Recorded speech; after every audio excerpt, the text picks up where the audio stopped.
Hey everyone, welcome back to the Casual English Podcast. I'm Ashley. And I'm Jake.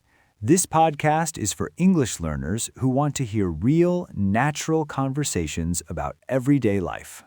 Exactly. So today we're talking about something super practical, how we get around Austin, Texas, where we both live. And Jake and I have totally different approaches to transportation. Yeah, we're like complete opposites. Ashley, why don't you start? You're the one with the car. Right, so I drive everywhere. I have this little Honda Civic that I've had for like 5 years now, and honestly, I can't imagine living without a car, especially in Austin. Mm-hmm. Austin is so spread out, you know? Like, if I want to go grocery shopping at H-E-B or meet friends for dinner on South Lamar or drive out to Zilker Park, Right, yeah. it would take forever on public transport. Plus, I love the freedom of just getting in my car and going wherever I want, whenever I want. That's so funny because I'm the complete opposite. I don't have a car at all, and honestly, I love it that way. Really? Yeah, so I use those electric scooters, Lime and Bird. They're everywhere in Austin. I probably use them 3 or 4 times a week. Oh, wow. Really? And then for longer trips, I take the bus or the metro rail, or sometimes I'll use Uber or Lyft. There are also those self-driving taxis now. Have you tried those? No. Are they actually fully self-driving? That sounds scary to me.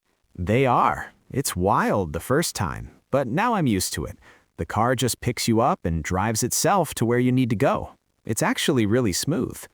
Okay, but Jake, be honest. Doesn't it take forever to get places? Like when I need to go to Target, I just hop in my car and I'm there in 10 minutes. Well, yeah, sometimes it takes longer. Like if I'm taking the bus, I might have to wait 15 minutes, and then the trip itself takes longer because of all the stops. Uh-huh. But you know what? I actually like that slower pace sometimes. When I'm on the bus, I can read or listen to podcasts or just look out the window and people watch. That's true. When I'm driving, I'm always stressed about traffic and finding parking.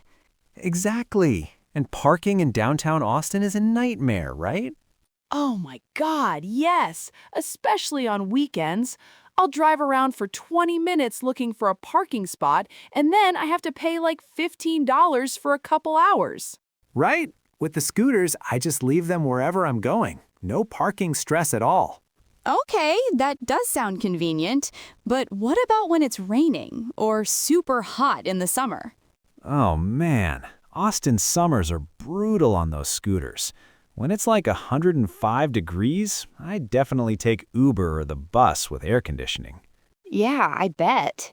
And when it rains, forget about it. I'm not riding a scooter in the rain. That's dangerous. But that's where ride sharing comes in handy. True. You know what I've been thinking about lately? The cost difference. Like, I pay for car insurance, gas, maintenance, parking. It all adds up to probably like $400 or $500 a month. Wow, really? Yeah, what about you? How much do you spend on transportation? Let me think. I have a monthly bus pass that's like $40. Then maybe I spend $50 a month on scooters and maybe another 100 on Uber when I need it. So like 200 total? Yeah, roughly. So I'm saving like $300 a month compared to you. That's actually a lot of money. But you know what I love about having a car? The spontaneity. Like last weekend, I decided I wanted to go to that new taco place in Cedar Park, so I just got in my car and went. Cedar Park? That's pretty far out. Exactly. That would be really difficult without a car. Or when I need to buy something big, like furniture, or do a huge grocery shopping trip. Yeah, that's definitely a challenge. Though I've gotten pretty creative, I can fit a surprising amount of stuff in an Uber, and some stores deliver now. That's smart. What about safety? Do you ever feel unsafe on the scooters or waiting for buses at night? Sometimes, yeah. I'm more careful about where I go and when, especially at night. I'll take an Uber instead of walking to a bus stop in a sketchy area. That makes sense. But honestly, I feel pretty safe most of the time. Austin is generally a pretty safe city, and there are usually other people around during the day. You know what's funny? I think our different transportation styles say something about our personalities. You're more adventurous and flexible, and I like having control and being prepared. That's probably true. I do like going with the flow. Like, if a scooter isn't available, I'll just take the bus. If the bus is late, I'll walk for a while and catch it later. See, that would stress me out so much. I want to know exactly when I'm leaving and when I'll arrive. But you know what's cool about Austin? The city is really trying to make public transportation and alternative transportation better. They're adding more bike lanes and bus routes. Yeah, I've noticed that. And honestly, talking to you makes me want to try the scooters sometime, maybe for short trips downtown. You should. They're actually really fun. And maybe I should think about getting a car for longer trips, or at least learning to drive. I haven't driven in like 3 years. Wait, what? You haven't driven in 3 years? Nope. I sold my car when I moved to Austin and never looked back. But maybe it's time to get back behind the wheel occasionally. You know, speaking of not driving in 3 years, that reminds me of when I first moved to Austin from Dallas. The traffic here felt so different. Oh, really? How so? I've never lived anywhere else long term, so Austin traffic is all I know as an adult. Well, Dallas traffic is it's more predictable, but way more intense. Like, you know you're going to be stuck for an hour, but at least you know it. Austin traffic is this weird thing where it can be totally fine one day and then completely gridlocked the next day for no apparent reason. Ha! Yeah, Austin traffic is definitely unpredictable. I'll be riding a scooter and suddenly there's construction that wasn't there yesterday, or some event at the Capitol that backs everything up. That's actually something I never really thought about until now, the environmental impact of our different choices. I mean, I know my car isn't great for the environment, but I never really considered the alternatives. Yeah, that's actually one of the things I like about not having a car. I mean, it wasn't the main reason I gave it up, but it's definitely a nice bonus. Electric scooters, buses, even the ride shares, they're all better for the environment than everyone driving their own car everywhere. That's true, especially with ride sharing. Like, if you think about it, one Uber can replace multiple car trips from different people going to the same area. Exactly.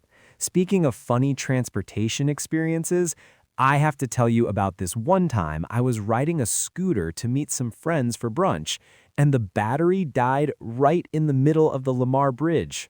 Oh no, what did you do? Well, first I tried pushing it, but those scooters are heavier than you think. Plus, I was wearing dress shoes because it was a fancy brunch place. So there I was, in the middle of the bridge, trying to figure out what to do. That sounds awful. Were you late? So late. I ended up calling an Uber from the bridge, and I had to leave the dead scooter there.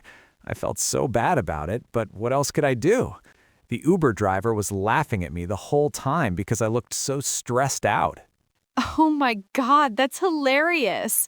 I have a similar disaster story, but with my car.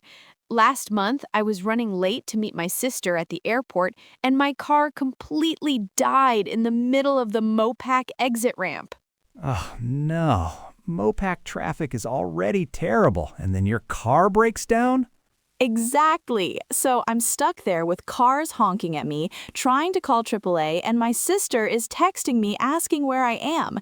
I ended up having to pay like $200 for an emergency tow truck because it was a Sunday.